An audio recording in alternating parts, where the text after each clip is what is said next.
Leaves contain a tremendous amount of nutrients and micronutrients and macronutrients in order to help feed our soil.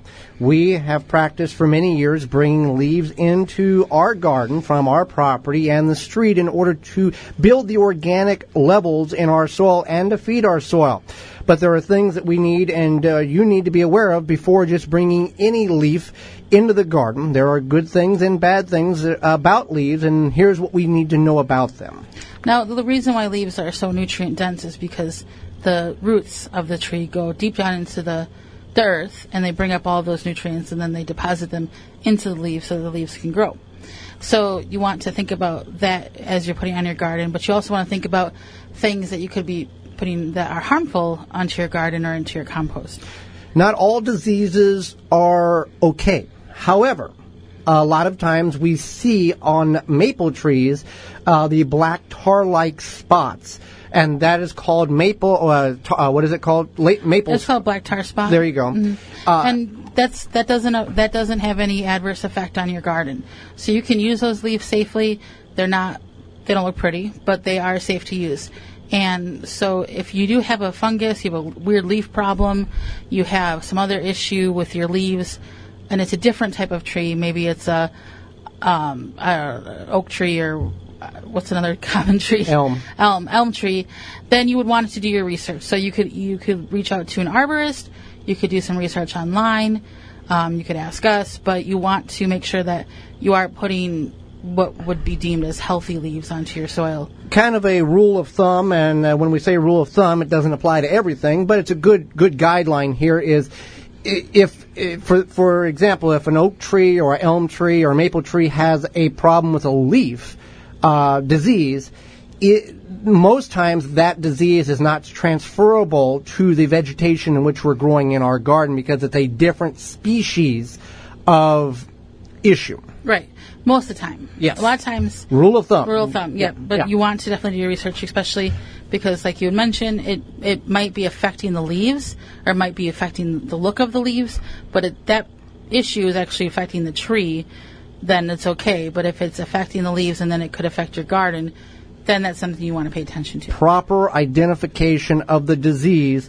There is a great tool they have on the computers now. It's called the Internet, and you can do a lot of research.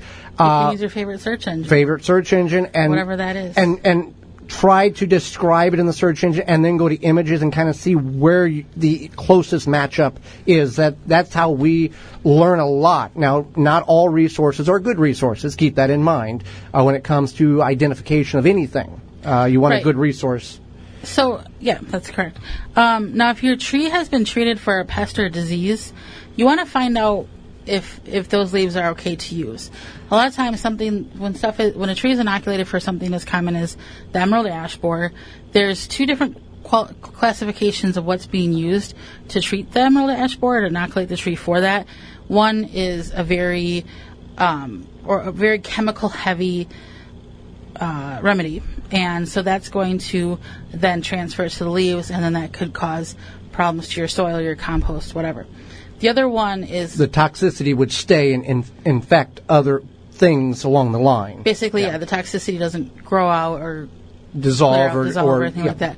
The other one is OMRI listed, and I think it's called Treason or something like that.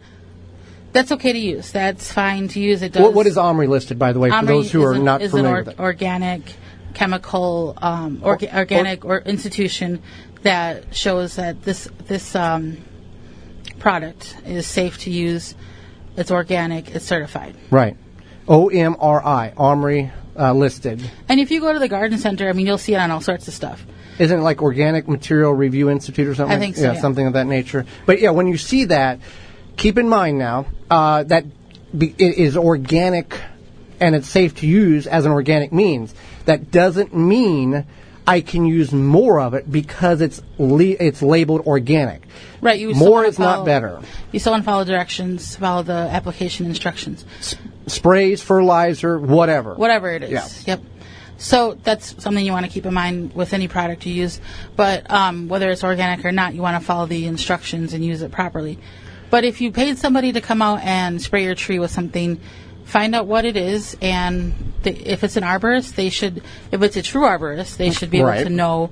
And they shouldn't be scared or hesitant to give you the information in which the product in which they use. But if you paid for Jim Bob's questionable tree service, then you're probably going to have some questionable leaves. Or you may not be able to get a hold of Bob anymore because he's one and done and gone. Like if you just wanted cash. That's right. These things do happen very regularly. It does happen, yeah. Yes. They'll go to an entire neighborhood and treat people's trees or whatever. And then you end up killing them or making them worse, and you never see the fellow or the lady again. They've got your $100 and they're somewhere else. And I think that just circles back to do your research. Yes.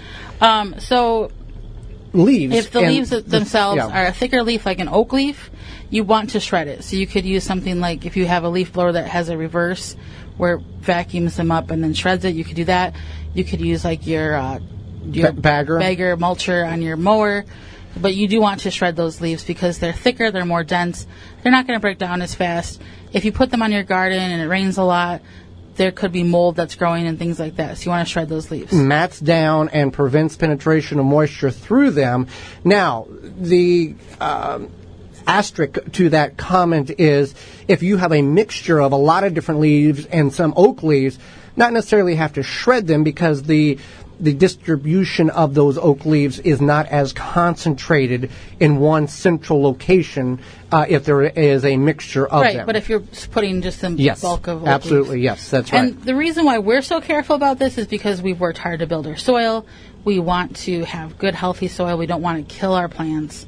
We don't want to kill our soil. So this is something that you want to consider. If you don't care about your soil, you're just putting the leaves somewhere else, whatever, then not an issue. Yeah. What else we have here? So aside from leaves, anything that has been sprayed or had something like glyphosate on it, which is the generic, big killer. The big killer. Yep. It's in a white bottle. Yeah. Yeah. So you want to make sure that you're not, even if your grass is treated maybe by you or by somebody else, and you put those clippings in your garden, your compost, it's going to cause issue. Those chemicals are not water soluble. So they are water soluble. So they're not, but they're going to poison your plants. Weed and feed contains an active ingredient, which is 2,4-D, and weed and feed is applied to your lawn to increase the vibrancy of the grass and also kill the broadleaf weeds that you have in there, the dandelions, the land quarters, fill in the blank broadleaf plants. And that toxicity, that item in there is 2,4-D, which is on the farm when I grew up. That's what we used to spray the pastures where the cows grazed, so it would kill everything except for the grass. And 2,4-D is originated from Agent Orange. So it's not the same. Not the same, but it's in the same area. It's the same chemical makeup of the family. Yep. So you take those grass clippings, put in your compost pile, break down to a compostable form. A year, 2 years, 3 years later, put it in your garden. That active ingredient is still so potent that it will kill your broadleaf plants, even in a compostable form. So you do not want to even mess with that type of ingredient when or item whenever you're using it for edible consumption or garden. For more information, please visit thewisconsinvegetablegardener.com.